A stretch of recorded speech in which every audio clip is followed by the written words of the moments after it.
बनाया, मधुमक्खी को गुरु बनाया। उन्होंने 24 गुरु बनाए। आप भी जीवन में अनेक गुरु बनाए, सबसे कुछ ना कुछ ज्ञान प्राप्त करते रहे, लेकिन एक दीक्षा गुरु जरूर बनाए, क्योंकि आपने अगर गुरु मंत्र नहीं लिया तो जीवन आपका धन्य होने वाला नहीं है। सबसे श्रेष्ठ गुरु कौन है, ये आपको चिंतन करता है। कहते सन्यासी गुरु है। सन्यासियों का श्रेष्ठ गुरु दंडी है, लेकिन शास्त्रों में ऐसा कहा गया है कि ब्राह्मण सबका गुरु है। छोटा सा बालक भी आपका दादा है ना। इस संसार में रहकर सांसारिक लोगों से रिश्ता बनाए, लेकिन सबसे ज्यादा मेरे गोविंद से बनाए। जो गोविंद के करीब रहता हो, मंदिरों में मेरे ब्राह्मण सदैव सुबह शाम दोपहर भगवान की मंगलमय पूजा को करते हैं। आप भी ब्राह्मणों के संपर्क में रहे। ब्राह्मणों को महाराज उनसे जल सुंदर मंदिर में जाया करो। अकाल मृत्यु हरणम सर्व बाधा, अकाल मृत्यु हरणम सर्व बाधा विनाशनम विष्णु पादोत कंपित्वा पुनर्जन्मम न विद्यते। एकादश स्कंद को भी यही विराम देंगे। द्वादश स्कंद श्रीमद् भागवत कथा में द्वादश स्कंद हैं, 335 अध्याय हैं, 18,000 श्लोक हैं। अब द्वादश स्कंद की ओर चल रहे हैं। कल 11 बजे से 12 बजे तक थोड़ी कथा होगी, सबका सम्मान समारोह में 7 दिन की कथा। महाराज भागवत मुक्ति की दाता, जगत की माता, भव सागर की नौका है।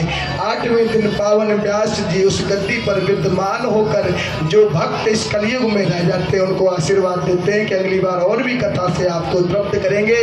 आज सायंकालीन सत्र में विमान आएगा। उस विमान में जिन्होंने मन से भागवत सुनी होगी वो भगवान को धाम को जाएंगे। सुखदेव कहते हैं राजन, नया दृष्टांत है, बड़े ध्यान से सुने, अपने अपने मोबाइल सीधे खोल लें। सुखदेव कहते हैं राजन, कलयुग में बड़े दुर्गुण होंगे। सुखदेव कहते हैं राजन, कलयुग में बड़े दुर्गुण होंगे। कोई सत्य नहीं बोलेगा, मधुर मधुर शब्द देते रहेंगे। कोई मधुर नहीं कोई सत्य नहीं बोलेगा, मधुर मीठा सब बोलेंगे। कोई सत्य नहीं बोलेगा, लेकिन मधुर मीठा सब बोलेंगे। राजा ने पूछा कलयुग में दुर्गुण ही होंगे तो कोई सद्गुण भी होगा?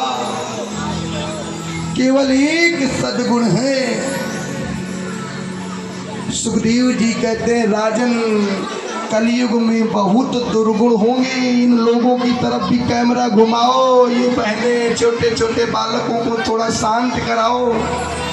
ये सब कलयुग का ही प्रभाव है। अंत समय की जो कथा को सुनता है वो 7 दिन की कथा का लाभ प्राप्त होता है। इसी कथा के लिए लालायित होकर प्रभु ने मेरी आवाज दे दी। अपने आप नहीं, मुझे नहीं लगता था मैं आज कथा करूंगा, इसलिए आज मैंने भी कुछ ना कुछ उपाय कर रखे थे। महाराज एक ही गुण होगा, अवगुण बहुत होंगे। तुम्हारा जो धन है वो धर्म में नहीं जाएगा, धर्म में लगेगा। कोई कुपुत्र पैदा हो जाएगा, तुम्हारे धन को राज कराएगा।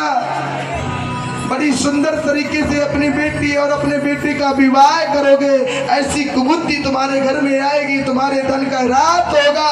इन सब से बचने के लिए बीमारियों में तुम्हारा धन जो लगेगा वह सब तुम्हारे धन का दुरुपयोग होगा।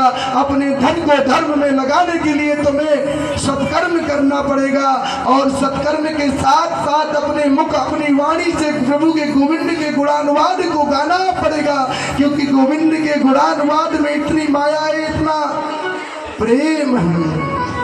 तो आइए, कलयुग में सद्गुण कौन सा होगा?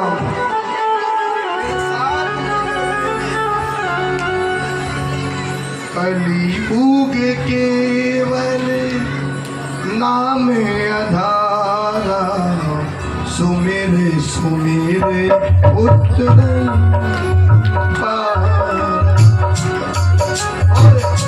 कलयुग केवल नाम आधारा, सुमेरे नारे उतरे ही पारा।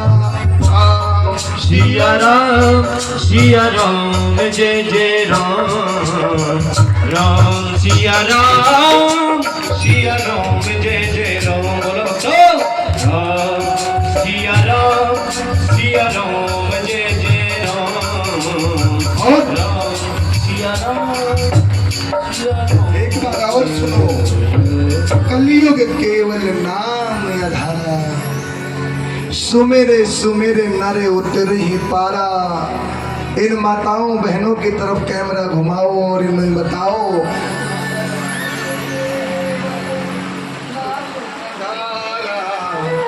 सुमेरे सुमेरे नारे उतर ही पारा। कलयुग केवल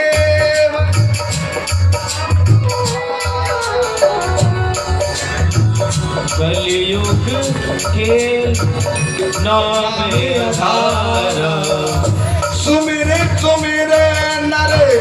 अरे भगवान के नाम को सुमिर सुमिर कर आप बहुत से पार हो जाओगे और कलयुग में कृष्ण कीर्तन करने से मुक्ति हो जाती है।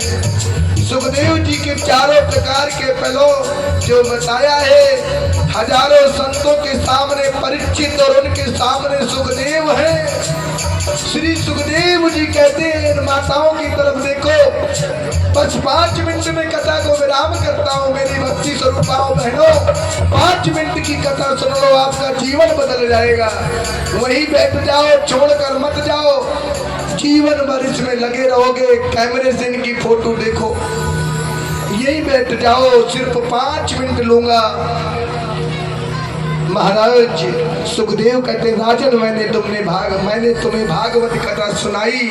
7 दिन पहले तुमने एक संत के गले में मरा हुआ सर्प डाला था और संत के तेजस्वी पुत्र ने तुम्हें महाराज श्राप दिया था। राजा परीक्षित ने एक संत के गले में मरा हुआ सर्प डाला था। उस संत का नाम था समीप और समीप ऋषि के पुत्र हैं श्रृंगी। श्रृंगी ने हाथ में जल लिया, संकल्प दिया था, क्योंकि राजा परीक्षित ने स्वर्ण के मुकुट को अपने सिर में रखा था। उस कलयुग का बात स्वर्ण में आ गया था, जिससे राजा की बुद्धि परिवर्तित हो गई थी। उन्होंने एक संत के गले में मरा हुआ सर्प डाल दिया था। राजा के उस संत के पुत्र ने श्राप दिया था। राजा उसी समय सब कुछ छोड़कर सुखदेव भगवान के पास गए। कहते हैं, प्रभु व्यक्ति के मृत्यु का जब समय नजदीक आ जाए उसको क्या करना चाहिए? आज 7वें दिन तक्षक के डसने का तुम्हारी मृत्यु हो जाएगी, वो समय आ गया है। सभी की मृत्यु तक्षक से होनी है, डरो मत। लेकिन कोई मुक्ति का साधन ढूंढ लो। मुक्ति का साधन नहीं ढूंढोगे तो ऐसे ही तुम्हारी पुनरपि जन्मम पुनरपि मरणम पुनरपि जठरी जठरे शयनम, बार बार जो जन्म और मरण का जो चक्कर है इसी में फंसे रहोगे। परीक्षित बोला, आप मुझसे क्या पूछना चाहते हो? ये तो मुझे पता है मेरी मृत्यु हो जाएगी, ये आपको भी पता है एक दिन मरना है, लेकिन हमें मृत्यु से डर नहीं लगता, हमें नरक जाने से डर लगता है।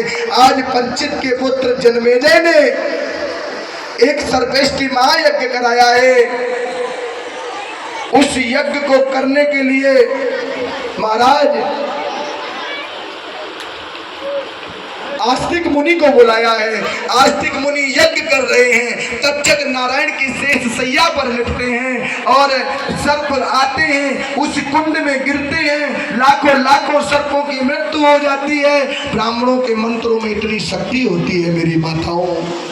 फिर तक्षक नारायण की शेष सैया पर लेटा है, शेष नांग उतारे, पूरी धरती टिकी है, हिली है। आस्तिक मुनि घबराए हैं, आज मैं इस परीक्षित की मृत्यु को अगर बचा दूंगा तो पूरा ब्रह्मांड खतरे में आ जाएगा। उसी समय परीक्षित के पुत्र जन्मेजय को बुलाया है। जन्मेजय के द्वारा संकल्प में जल दिया है, कहा है प्रभु हमारी दक्षिणा बढ़ाओ, क्योंकि बिना दक्षिणा के यज्ञ सफल नहीं होता। कितनी भी बड़ी कथा सुन लो, कितना भी यज्ञ कर लो, कितना भी तर्पण कर लो, अगर आपने ब्राह्मणों को दक्षिणा नहीं दी तो कथा के बाद आपको भी दक्षिणा देने का अधिकार है ना। भले ही 1 रुपए देना, लेकिन अवश्य देना। वो सब धन में शक्ति भक्ति धाम में लगाऊंगा, आपको विश्वास दिलाता हूँ। महाराज जी, आस्तिक मुनि ने कहा आप संकल्प लो जन्मेजय। जन्मेजय ने संकल्प लिया और इस यज्ञ को यही बंद कर दो। आज आस्तिक मुनि ने ऐसा संकल्प दे दिया है और वो यज्ञ वही रुक गया है। आपके घर में सर्प आ जाए, आप इस मंत्र को बोल देना, आपके घर में सर्प नहीं रुकेगा। आपको आस्तिक मुनि की सौगंध है, क्योंकि सर्पों को बचाने वाले आस्तिक मुनि ही हैं। अगर आस्तिक मुनि इस यज्ञ को बंद नहीं करते तो सर्पों की मृत्यु